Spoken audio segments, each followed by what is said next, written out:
एक देश एक चुनाव पर मोदी सरकार की बड़ी तैयारी, संसद के विशेष सत्र में ला सकते हैं बिल।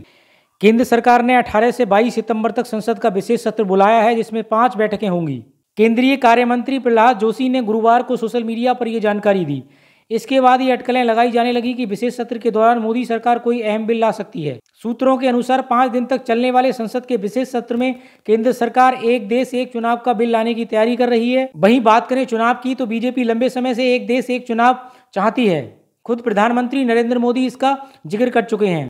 वह एक देश एक चुनाव को भारत की जरूरत बता चुके हैं। इंडिया टुडे के सूत्रों के हवाले से बताया गया है कि आगामी विशेष सत्र में मोदी सरकार वन नेशन वन इलेक्शन पर बिल संसद में ला सकती है। अगर ऐसा होता है तो संसद में एक बार फिर से सरकार और विपक्ष के बीच तनातनी का माहौल देखने को मिल सकता है। एक देश एक चुनाव पर विधि आयोग भी काफी सक्रिय है।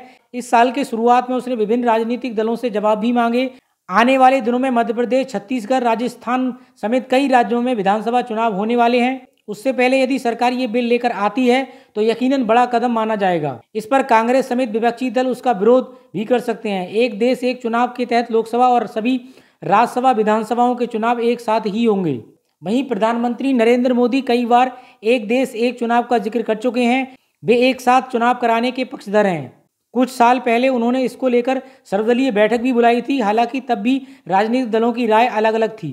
पीएम मोदी एक देश एक चुनाव करवाने के पीछे तर्क यह है कि इससे न सिर्फ समय की बचत होगी बल्कि देश का पैसा भी बचेगा। मालूम हो कि देश में हर साल कई विधानसभा चुनाव होते हैं। इसके अलावा हर 5 सालों में लोकसभा चुनाव करवाए जाते हैं।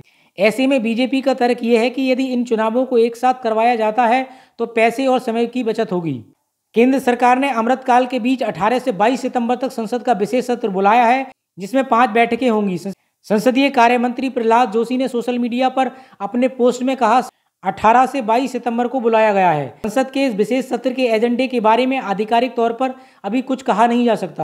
हालांकि ये सत्र 9 और 10 सितंबर को राष्ट्रीय राजधानी में G20 शिखर बैठक के कुछ दिनों बाद आयोजित होने जा रहा है। वहीं जोशी ने कहा कि संसद के इस विशेष सत्र में 5 बैठकें होंगी। संसद के कार्य मंत्री ने कहा को लेकर उम्मीद जताई जा रही है। अब इसमें देखना यह है कि एक देश एक चुनाव में विपक्षी दल किस तरीके से इसका विरोध करते हैं या कुछ पार्टी इसका समर्थन करती हैं, ये तो आने वाला समय ही बताएगा। इसी तरीके की देश और दुनिया की खबरों के लिए आप हमारे चैनल के साथ जुड़े रहिए।